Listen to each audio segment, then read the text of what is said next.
She said, "Ma'am, I know you care." And I said, "How do you know that?" She said, "When you came and did a suicide brief the other day, I looked into your eyes, and I could see that you care." For me, that's the embodiment of abiding in Jesus Christ.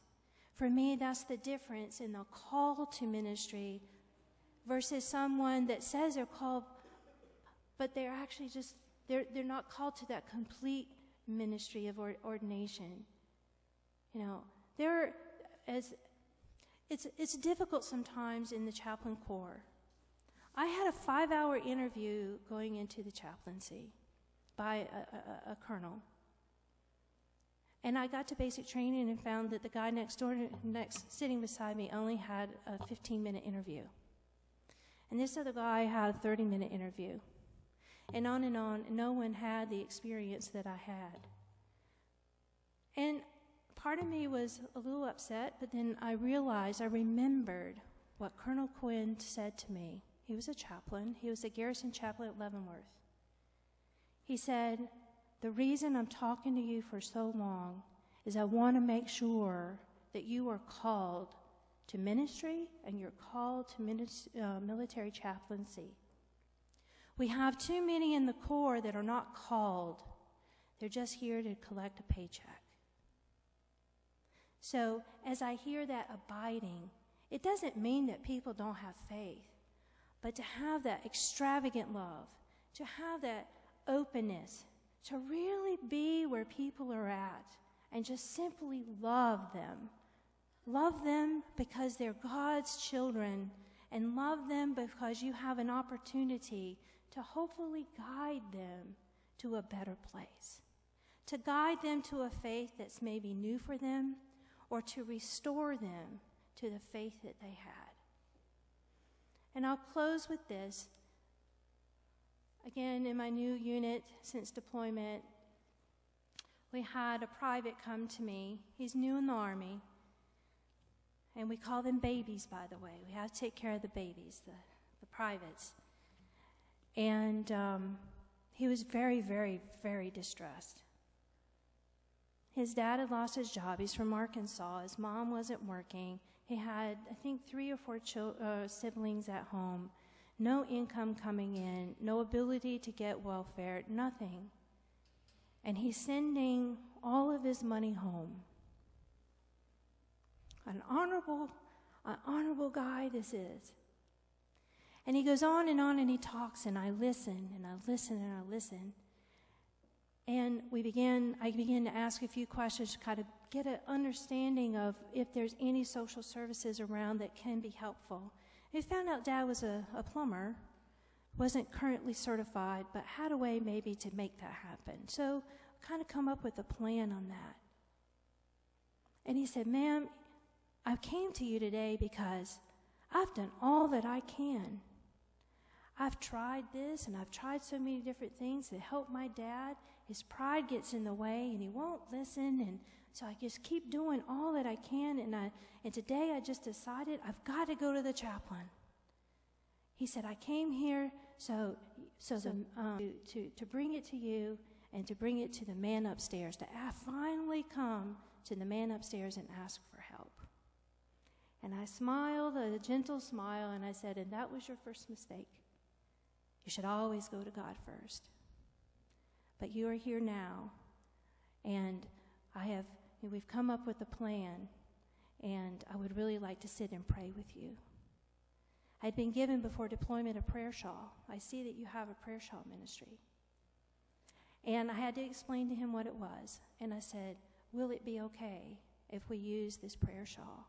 And he was deeply touched that in every loop in that prayer shawl, we had people all over the country, specific people in the country that had prayed for all the soldiers and whatever they needed.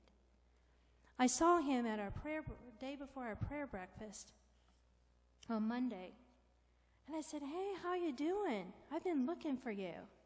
And he had a big smile on his face. He's like, "Ma'am, I'm good. I'm good." I'm like, "Great. Things getting better at home?" He said, "They're not completely there, but they're getting better. They have slow improvement." I said, but you're going in the right direction. He said, oh, yes, ma'am. Thank you so much for your help. Had we put judgment on this guy, would he have come, is my question. So I stand proud, and people say, so what denomination are you? I say, I'm the United Church of Christ. This is who I am. And you know that Holy Joe's? And they're like, yeah. I'm like, my denomination started that. And they're like, really? And they're just trying to figure that out. I said, yeah, it's from Wallingford, Connecticut. And I'm very proud of that because they care about soldiers. Only your imagination, just as my imagination with this tree, can only understand the vastness of your love that has affected soldiers all over the world, not just U.S. soldiers, but NATO soldiers. I can't even begin to explain. People know Holy Joe's. They come up with some creative cafe names, but you got the Holy Joe's posted there.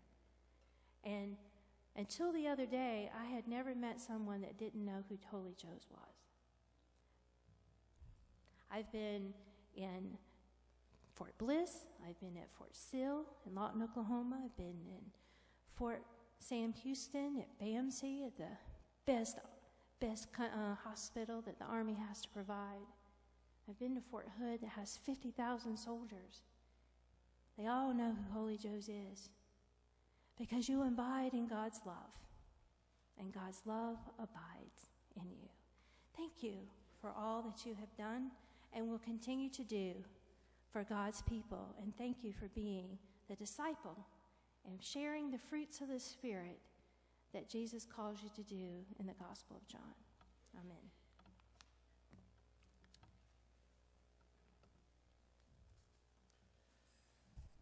I'm so proud that our denomination has been ordaining women since the early 1800s.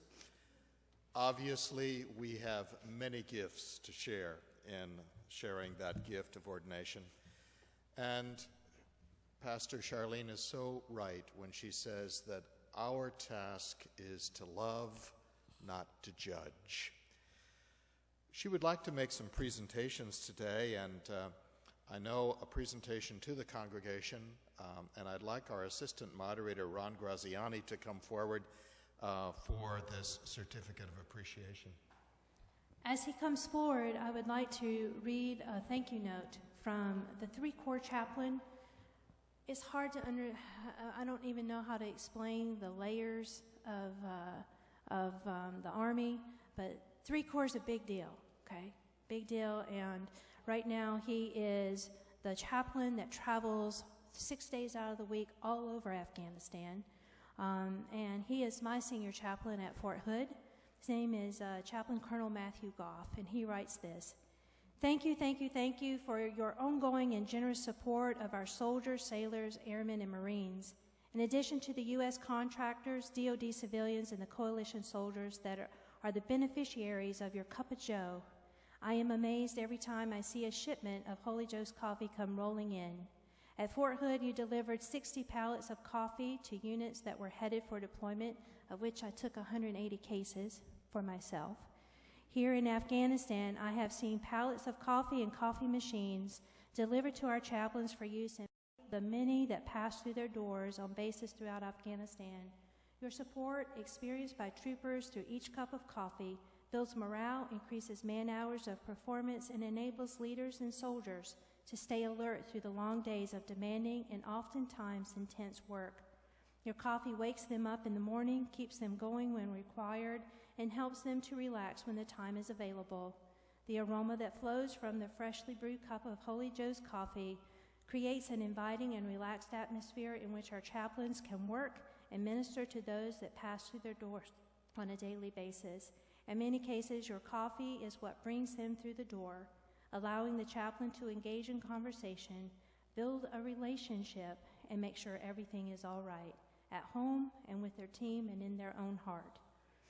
Many give to support our troops, but in my experience, no one gives like Holy Joe's. For over 12 years, you have supported our troops. I don't think we can calculate the pounds of coffee donated and the number of cups consumed.